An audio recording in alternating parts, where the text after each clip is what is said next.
Good morning to all. आज हम लोग फिर से एक बार बायोलॉजी का पोर्शन देखेंगे। क्लास 10th एनसीईआरटी का चैप्टर 6 लाइफ प्रोसेस चल रहा था। लाइफ प्रोसेस में हम लोगों ने डाइजेशन में के बारे में पढ़ लिया है। अब नेक्स्ट हेडिंग पढ़ना है रेस्पिरेशन। नेक्स्ट टॉपिक क्या है? Respiration. What is respiration? Respiration में होता है श्वसन। जब हम सांस लेते हैं तो कौन सी गैस लेते हैं? हमारे एयर में तो सारी गैसें हैं, लेकिन हम यूज किस गैस का करते हैं? ऑक्सीजन का। तो रिस्पिरेशन में होता क्या है जनरली? देख लेते हैं। Respiration is a biochemical process. Respiration एक क्या है? जैविक प्रक्रिया है। In which cell and organism obtain energy, जिसमें कोई भी ऑर्गेनिज्म का सेल क्या करेगा? एनर्जी ऑब्टेन करेगा by combining oxygen glucose. Oxygen glucose से कंबाइन होके वाटर, कार्बन डाइऑक्साइड और एटीपी एनर्जी हमें क्या देगा? एनर्जी देगा। तो कह रहा है कि रिस्पिरेशन में क्या होता है कि ऑक्सीजन ग्लूकोज से कंबाइन होता है। ऑक्सीजन ग्लूकोज से कंबाइन होता है, कार्बन डाइऑक्साइड गैस निकलती है, वाटर बनता है और हमें एनर्जी मिलती है। रिस्पिरेशन में यही होता है। Mode of respiration. रिस्पिरेशन कितने टाइप के होते हैं? Aerobic respiration and anaerobic respiration. दोनों में क्या डिफरेंट है? एरोबिक रिस्पिरेशन क्या होता है? एनरोबिक रिस्पिरेशन क्या होता है? देख लेते हैं। Aerobic respiration, respiration takes place in the presence of oxygen. ऐसे रिस्पिरेशन, ऐसे श्वसन जिसमें ऑक्सीजन क्या हो? प्रेजेंट हो, उसे क्या कहेंगे? Aerobic respiration. एनरोबिक में क्या हो जाएगा? Respiration takes place in the absence of oxygen. ऐसे रिस्पिरेशन जिसमें ऑक्सीजन अब्सेंट हो। सेकेंड पॉइंट देख लेते हैं। It occur in mitochondria of cell. किसी भी ऑर्गेनिज्म के सेल के बॉडी के अंदर माइटोकॉन्ड्रिया प्रेजेंट होता है, उसके अंदर क्या होता है? एरोबिक रिस्पिरेशन होता है। वहीं anaerobic respiration it occur in cytoplasm of cell. यह सेल के साइटोप्लाज्म में होता है। एनरोबिक रिस्पिरेशन कहाँ पे होता है? Cytoplasm of cell. Aerobic respiration में थर्ड पॉइंट है end product CO2 and water. इसमें क्या है? एरोबिक रिस्पिरेशन में जो लास्ट में हम देखे थे क्या बन रहा था? ऑक्सीजन कंबाइन हो रहा था, क्या बन रहा था? कार्बन डाइऑक्साइड और वाटर। तो वहीं end product CO2 and water. वहीं एनरोबिक रिस्पिरेशन में इंड प्रोडक्ट एल्कोहल और लैक्टिक एसिड। इसमें क्या बनेगा? इसमें देख रहे हैं कार्बन डाइऑक्साइड और वाटर नहीं बन रहा है, क्या बन रहा है? एल्कोहल और लैक्टिक एसिड। एरोबिक रिस्पिरेशन में फोर्थ पॉइंट है more amount of energy release 38 ATP। Aerobic respiration में बहुत ज़्यादा अमाउंट में एनर्जी रिलीज होती है। कितनी एनर्जी? 38 ATP। यानी एक मॉलिक्यूल्स ग्लूकोज का, 1 मॉलिक्यूल ग्लूकोज का ब्रेकडाउन होगा तो 38 ATP एनर्जी मिलेगी। ATP का full form adenosine triphosphate. Adenosine triphosphate.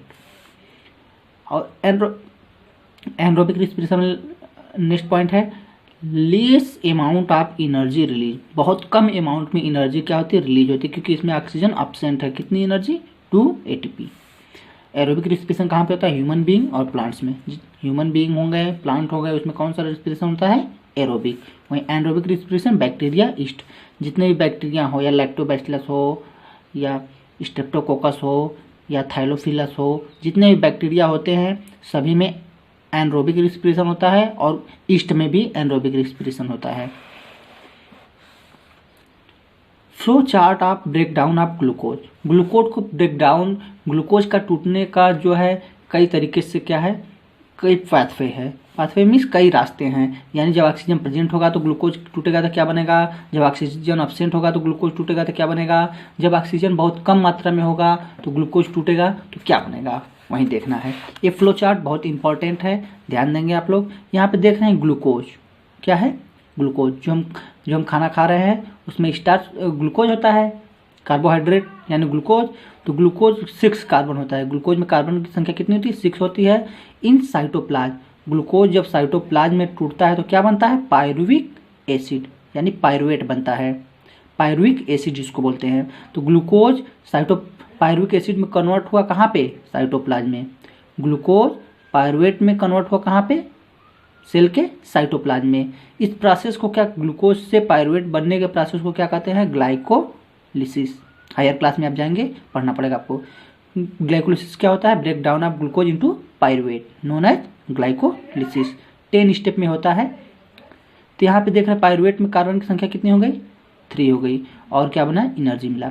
यानी ग्लूकोज से पायरुवेट में कन्वर्ट होने पर एनर्जी मिलती है। यह प्रोसेस कहाँ पे होता है, साइटोप्लाज्म में। और ग्लूकोज से पायरुवेट बनने की प्रक्रिया को ग्लाइकोलिसिस कहते हैं। ग्लाइकोलिसिस होता है ग्लूकोज, लिसिस में होता है टूटना, ग्लूकोज का टूटना।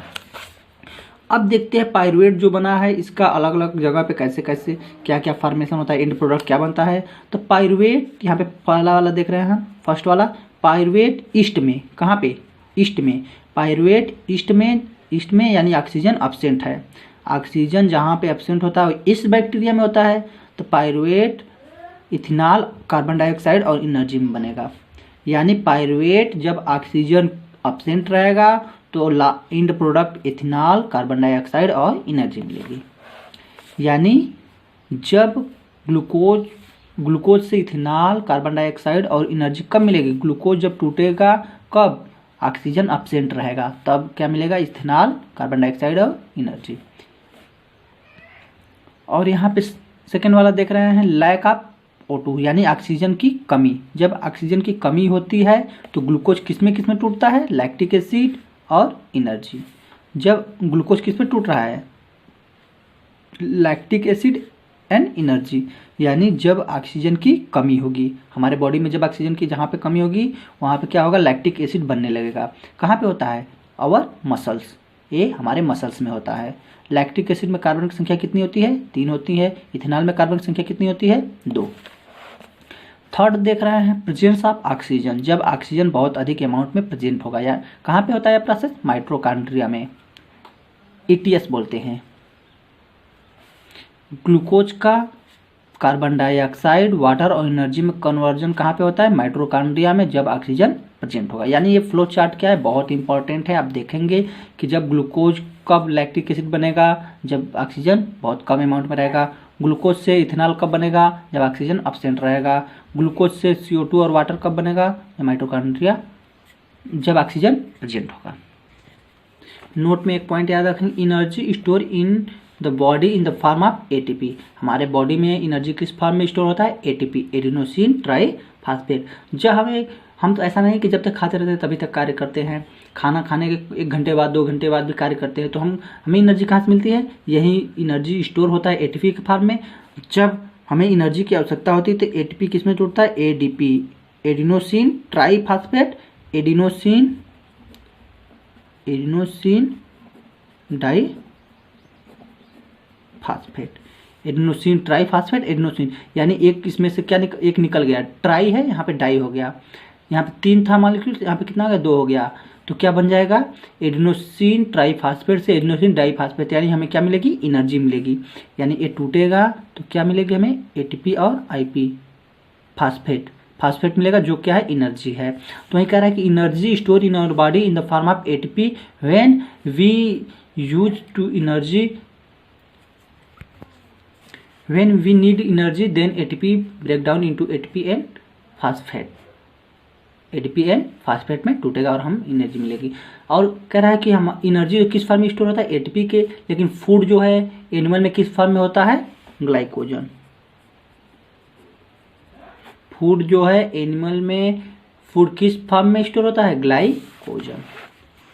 गैसियस एक्सचेंज इन प्लांट में गैसियस एक्सचेंज कैसे होता है, यानी प्लांट है उसमें गैसों का एक्सचेंज कैसे होता है। Gaseous exchange in plant by a process of diffusion. किस प्रोसेस के द्वारा होता है प्लांट में गैसों का एक्सचेंज किस प्रोसेस के द्वारा होता है, डिफ्यूजन के द्वारा। सेकेंड पॉइंट देखते हैं, direction of diffusion depend on the environmental condition. Diffusion का डायरेक्शन किधर डिपेंड करता है, इन्वायरमेंट के कंडीशन पे। यानी ज़्यादा ह्यूमिड कंडीशन है तो वहाँ पे डिफ्यूजन क्या होगा, कम होगा। यानी डिफ्यूजन डिपेंड करता है किस पे, बाहरी, जो प्लांट से बाहर का जो इन्वायरमेंट है उस पर डिपेंड करता है कि डिफ्यूजन तेज होना चाहिए या कम होना चाहिए, किधर होना चाहिए। Direction of diffusion also depend on requirement of plant. Direction of diffusion depend करता है किस पे, प्लांट के रिक्वायरमेंट पे। अगर प्लांट को अधिक गैस की आवश्यकता होगी तो इनसाइड डिफ्यूजन होगा। अगर कम गैस की आवश्यकता होगी, यानी प्लांट के इनसाइड गैस क्या अधिक बन गया है तो उसको बाहर निकालना है, तो डिफ्यूजन क्या होगी, आउटसाइड होगी। यानी डायरेक्शन ऑफ डिफ्यूजन किस पे डिपेंड करता है, रिक्वायरमेंट ऑफ प्लांट पे। डे टाइम में क्या होता है, CO2 give out during respiration and use for the photosynthesis only O2 release. कह रहा है कि डे टाइम में क्या होता है, फोटोसिंथेसिस होता है।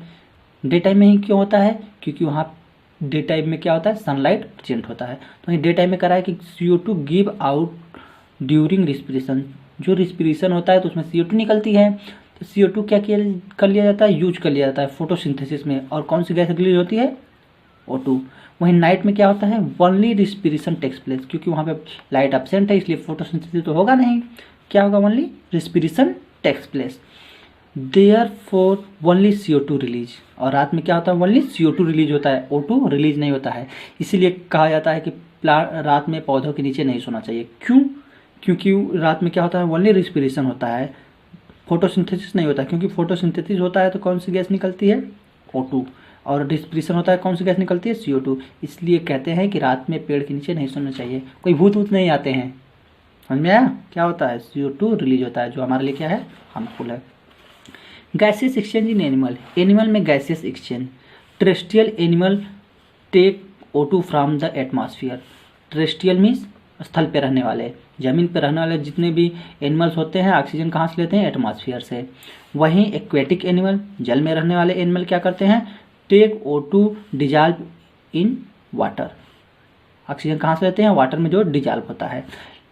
लेकिन एक पॉइंट और ध्यान देना पड़ेगा, O2 content in water low they breathe faster, यानी वाटर में डिजॉल्व ऑक्सीजन क्या है, बहुत लेस अमाउंट में है। तो जो ये एनिमल होते हैं, एक्वेटिक एनिमल होते हैं, इसकी ब्रीदिंग रेट क्या होती है, हाई होती है, यानी जल्दी जल्दी क्या करते हैं, सांस लेते हैं। तो क्वेश्चन है कि एक्वेटिक एनिमल जो है ब्रीथ फास्टर क्यों करते हैं, क्योंकि वाटर में डिजॉल्व ऑक्सीजन का अमाउंट क्या है, लो है। नेक्स्ट हेडिंग जो है इम्पॉर्टेंट है, बहुत इंपॉर्टेंट है, ह्यूमन रिस्पिरेटरी सिस्टम, यानी ह्यूमन में अब रिस्पिरेशन देखेंगे किसके थ्रू होता है, लंग्स के थ्रू होता है। ह्यूमन में रिस्पिरेशन किसके थ्रू होता है, लंग्स के थ्रू होता है। लंग्स यानी ह्यूमन रिस्पिरेटरी सिस्टम में कौन कौन से आर्गन पार्टिसिपेट करते हैं। पहला एक्सटर्नल नॉस्ट्रिल, यानी नाक वाला बाहर वाला हिस्सा एक्सटर्नल नॉस्ट्रिल हो गया। फिर नेजल कैविटी हो गया, ट्रेकिया हो गया, ब्रॉन्ची हो गया, ब्रंचियोल हो गया, एल्वियोलाई हो गया। इन सभी के बारे में हम डिटेल में नेक्स्ट क्लास में पढ़ेंगे, ठीक है। यानी अब तक हम लोगों ने अब रिस्पिरेशन के बारे में थोड़ा बहुत जान लिए हैं, अब ह्यूमन में रिस्पिरेटरी सिस्टम के बारे में हम लोग नेक्स्ट वाले वीडियो में देखेंगे। आई होप आप लोग को समझ में आ रहा होगा। अगर नहीं आ रहा है तो आप जहाँ भी कन्फ्यूजन हो आप विदाउट हेजिटेशन पूछ सकते हैं, ठीक है।